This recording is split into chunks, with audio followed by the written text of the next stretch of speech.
Hey everybody, welcome to the day of Milton.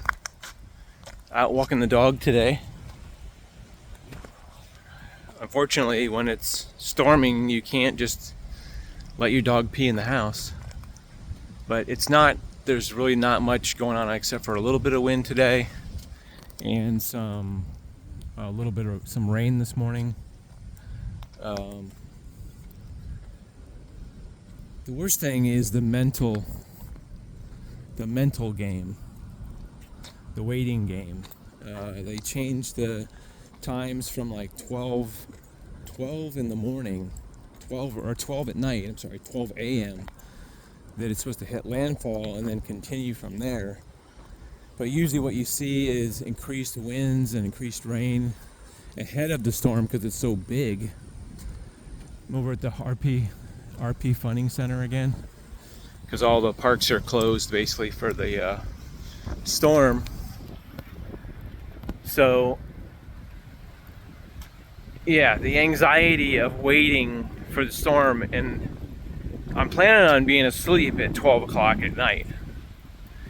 And the thing is when a storm comes at night and you hear noises, you don't know what it is unless you walk out the door every few minutes or try to look out the window and just assess what's going on. If something fell on your roof, you hear a noise, because I'm sure there's going to be lots of debris that's going to be like, we have some oak trees around the house, and there's going to be some stuff falling out of the trees, and you'll hear bumps and knocks and stuff, which is normal.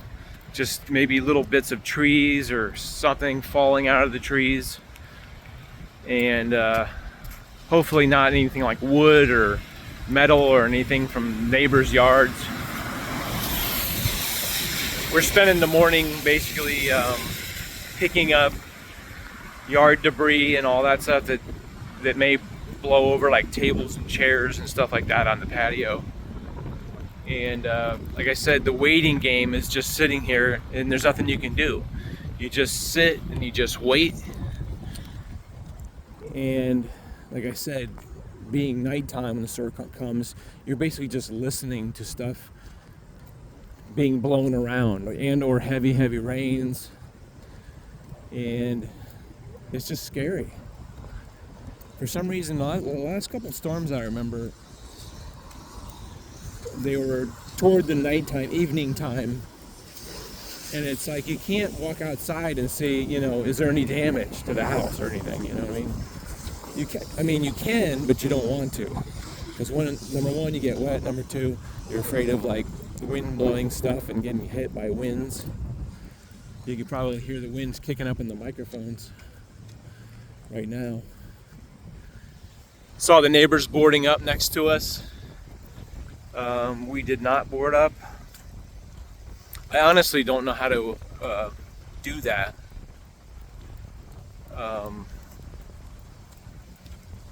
So we have a plan of evacuation to go to a friend's house. They're like expecting us if we decide that we're going to leave, going to a further inland, a little bit safer home that's guaranteed not to flood and everything.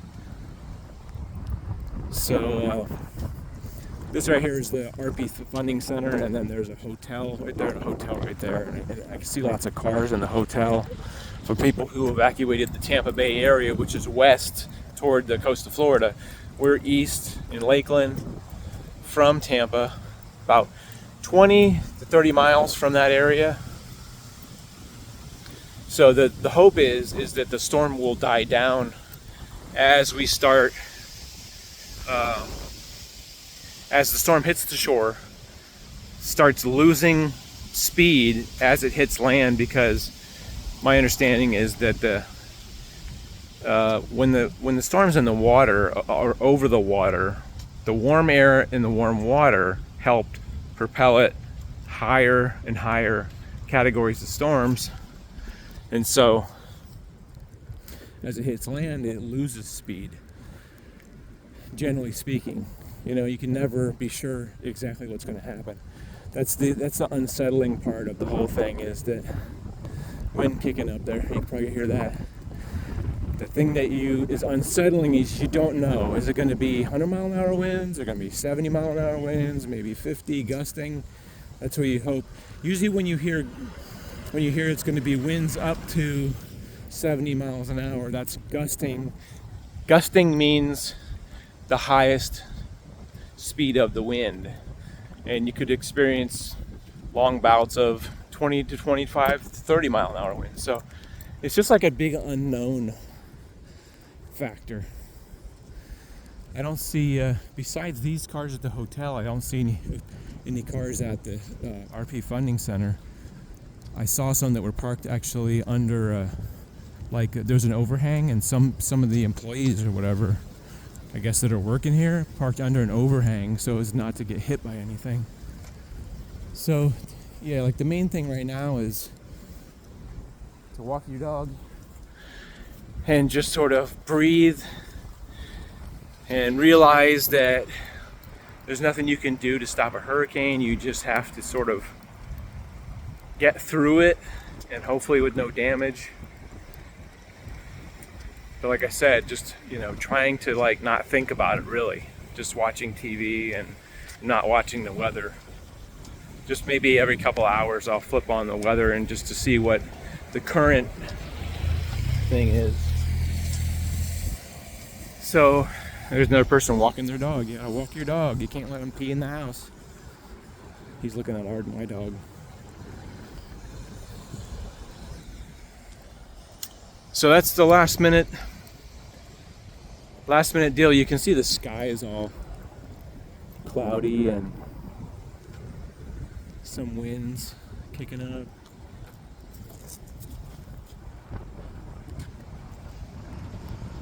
For some reason my dog's standing still. I don't know what he's doing. I just had to pull his leash because he's just not walking. I don't know. I don't know if he senses some danger or something. He's walking funny. Walking with his head down. Anyway, just wanted to kind of check in. I'd probably be shooting some video tomorrow after things settle down, because the storm's going to be coming through overnight and into the morning. So I think I'll be shooting some video of what it looks like. What I expect to see is a lot of downed trees, because what happens is it's a combination effect, is that you get tons and tons of rain which soaks the soil, so the trees are so muddy. It's so muddy under the trees, they just lose their grip on the ground and they just fall over, basically. Whichever way the wind is pushing them, they just fall over. So some trees like these oak trees tend to fall over, and you'll drive around and you'll just see, not like they're ripped out of the ground or anything, but just falling over because they're so soaked with moisture, the roots can't hold on, and they just kind of fall over, and that's kind of it. Some cars out there, I can hear cars, people driving around. I don't know where they're going, but maybe they're, because I think all the hardware stores are closed and things like that. The grocery stores are closed. But maybe they have some jobs they have to go to or something, maybe last minute. Maybe they're looking for gas, I don't know. I've never been up here with the camera. This is Harden Avenue. There's a little overlook, but you can see in the distance over here people driving around. Like I said, I don't know where they're going. Maybe they're just looking for gas or looking for a store open, maybe get some last minute batteries or water or something. Surprising.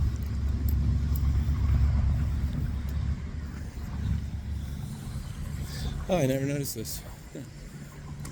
They have a little, I've driven over this bridge a bunch of times. I've never walked over it. They have a whole bunch of little art panels here. Now they've tasted blood. When the full moon rises, they awaken and must feed. I don't know what that's all about. Weird. There's a Harden Avenue in the downtown Lakeland area. So that's going to be it, unless something exciting happens in the next 12 or 15 hours before the storm. I don't think I'll be posting anything. Maybe I'll post some shorts if stuff starts kicking up. The dog's pulling on my arm again too. He's walking in the street for some reason.